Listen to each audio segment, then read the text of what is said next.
সময়ের সবচেয়ে আলোচিত নাম অ্যাডভোকেট ফজলুর রহমান। বেগম খালেদা জিয়ার উপদেষ্টা হয়ে টকশো, সভা-সমাবেশে নানা বক্তব্যে বারবার আলোচনায় তিনি। সবশেষ জুলাই-আগস্টের আন্দোলন নিয়ে তার এক বক্তব্য ঝড় তুলেছে রাজনীতিতে। তার আসসালামু আলাইকুম, বিসমিল্লাহির রহমানির রহিম।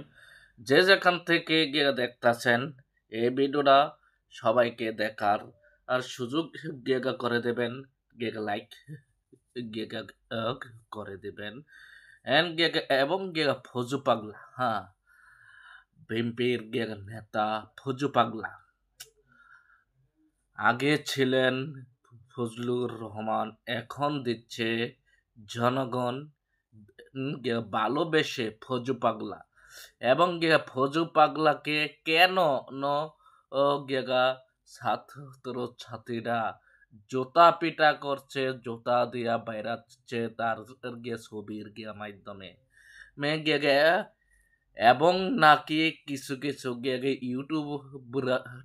ইউটিউবওয়ালারা প্রবাস থেকে বসে ফজু পাগলার নামে মিথ্যা অপচার দিচ্ছে, ছড়াচ্ছে এবং নাকি আবার ফজু পাগলার সমন্বয়করা এনসিবির দলের লোকেরা মেরে লাওয়ার জন্য হুমকিও দিচ্ছে।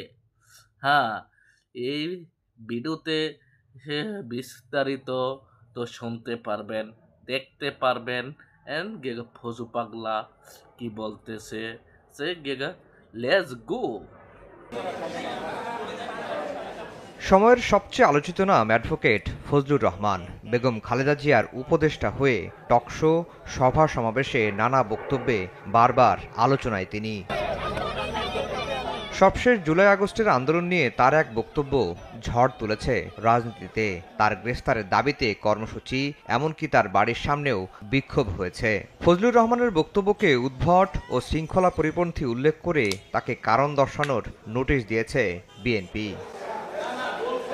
এমন প্রেক্ষাপটে হাইকোর্ট প্রাঙ্গণে সাংবাদিকদের সামনে হাজির হন সাবেক এই এমপি। সঙ্গে ছিলেন স্ত্রী ও ছেলে। ফজলুর রহমানের দাবি, তার বক্তব্য খণ্ডিতভাবে প্রচার করা হয়েছে। বক্তব্যের সত্যতার প্রমাণ দিতে পারলে ক্ষমা চাইতেও প্রস্তুত তিনি। আমার বক্তব্যটা সামনে আইন আপনারা বাজান, যদি আমার কোনো ভুল হয়ে থাকে, কেউ হয়ে থাকে, আমাকে বুঝাইতে পারে যে এখানে আপনি ভুল কইছেন, তাইলে আমি সঙ্গে সঙ্গে হাত জোর করে মাপ চাই। পুরা বক্তব্যটা বাজাইতে হবে, আমি কি কইছি পুরা, ওই একটা ইউটিউবের একটা লাইন বাজায় হবে না। ফজলুর রহমান বলেন, বাসার সামনে মব সৃষ্টি করা হচ্ছে, হুমকি দেয়া হচ্ছে প্রাণনাশেরও। পরিবার নিরাপত্তাহীনতায় ভুগছেন বলেও জানান। আমার জীবনে আমি মৃত্যু ভয় পাই না, কিন্তু আমি মনে করি অপমৃত্যু তো আমার প্রাপ্য না। এই দেশটার জন্য আমি যুদ্ধ করেছি, কাজে আমার দেশে বাঁচার অধিকার আছে। আজকে যে সন্তানেরা আমার বিরুদ্ধে স্লোগান দাও, তোমাদের জন্য একটা স্বাধীন দেশ সৃষ্টি করার জন্য আমি যুদ্ধ করেছিলাম, তোমাদের কাছ থেকে কি আমি অপমৃত্যুটা আমার কাম্য? যদি আমার কোনো কথায় তোমরা মনে করে থাকো আমি দেশের বিরুদ্ধে কথা বলছি বা তোমাদের কর্মকাণ্ডের বিরুদ্ধে কথা বলছি, আমার বিরুদ্ধে মামলা করো, আমাকে গ্রেফতার করো, আমাকে শাস্তি দাও। মুক্তিযুদ্ধ এবং মুক্তিযুদ্ধে জামাতের ভূমিকা নিয়ে কোনো আপোষ করবেন না বলেও জানান ফজলুর রহমান। ৭১ সনের মুক্তিযুদ্ধ ছিল ভাইয়ে ভাইয়ে গন্ডগোল, এবং এইটা একটা চক্রান্তকারী দেশ এই গন্ডগোলটা লাগাইছে। সেই দিন থেকে আমি মুক্তিযোদ্ধা হিসাবে আমার পবিত্র দায়িত্ব মনে করছি জামাতের এই মুক্তিযুদ্ধ বিরোধী কথার বিরুদ্ধে নীতিকে অবস্থানে নেওয়া। আমি এই ব্যাপারে কোনো কম্প্রোমাইজ করব না। দলের নোটিশের বিষয়ে খুব শিগগিরই জবাব দেবেন বলেও জানান অ্যাডভোকেট ফজলুর রহমান। আফজাল হোসেন, সময় সংবাদ, ঢাকা। আসসালামু আলাইকুম আমার অডিয়েন্স, ভাই বোনেরা, আপনারা যে যেখান থেকে দেখছেন দূর দূরান্ত থেকে বিস্তারিত মতামতগুলো আপনারা মেসেজের মাধ্যমে জানিয়ে দিবেন। ফজু পাগলা যা বলল তা কি তা সত্য না মিথ্যা, তাও আপনারা জানাবেন। এবং ফজু পাগলা ওলামাই কেরামদেরকে নিয়ে কি বলছে তাও শুনছেন। কেন ছাত্র ছাত্রীরা ফজু পাগলার বাড়িঘর ভাঙতে যাচ্ছে এবং কেন ফজু পাগলার ছবির মাধ্যমে জনগণ জোতা দিয়ে বাইরাচ্ছে, আপনারা তাও শুনতে পারবেন। এবং গিয়া ফুজু পাগলায় গিয়া আওয়ামী লীগের মতন গেগা আওয়ামী লীগের গান গাচ্ছে এবং গেগা আওয়ামী লীগের মতন সুর দিয়ে ওলামাই কেরামদেরকে বলছে ওলামাই কেরাম নাকি এই মানুষের গড়ে গেগা খায়, মানুষের গড়ে খেয়ে তারার গলার কণ্ঠস্বর বেড়ে যায়, লিল্লা খায় এবং ওলামাই কেরাম নাকি মৌলবাদ এবং রাজাকার। ওলামাই কেরামরা কেন রাজনীতি করবে? এ এই বিভিন্ন কথা ফজু পাগলা ওলামাই কারামদেরকে নিয়ে বলছে এবং আবার আরেকটি কথা বলছে যে ফজু পাগলা কিনু নারী যেন ওলামাই কেরামদের সন্তান গর্বে না নেয়, গর্ভধারণ না করে, কিন্তু নারী যেন ওলামাই কেরামদের কাছে বিয়ে না পায়।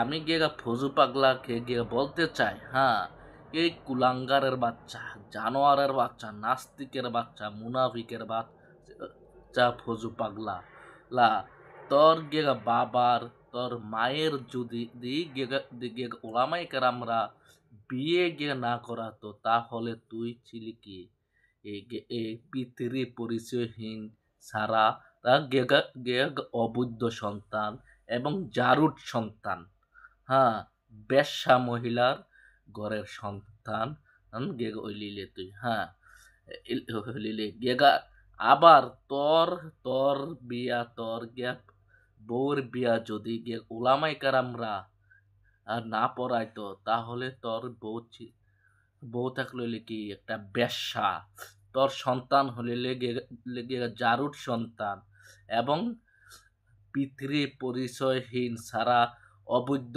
সন্তান থাকলে তোর ছেলে মেয়েরা ওলামাই কারাম যদি তোদের বিয়ে না পড়াইতো তো দ্বিতীয়বার ওলামাই কারামদেরকে নিয়ে কথা বলতে হলে মাথার মধ্যে গিলু রেখে চিন্তা ভাবনা করে ফজু পাগলা কথা বলিস।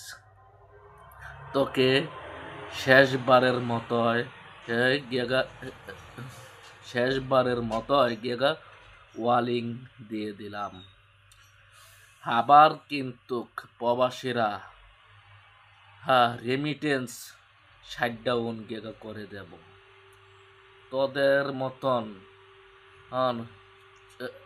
তোদের মতন চোরের উকিলের বেতন দিয়া প্রবাসীরা চলে না।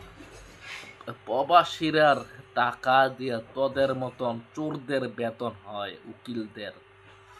বুঝছস জানোয়ারের বাচ্চা? এবারের মতো আমি বিদায় নিচ্ছি। আবার পরবর্তীতে দেখা হবে আপনাদের মাঝে নিত্য নতুন নিউজ নিয়ে আসিব। আসসালামু আলাইকুম।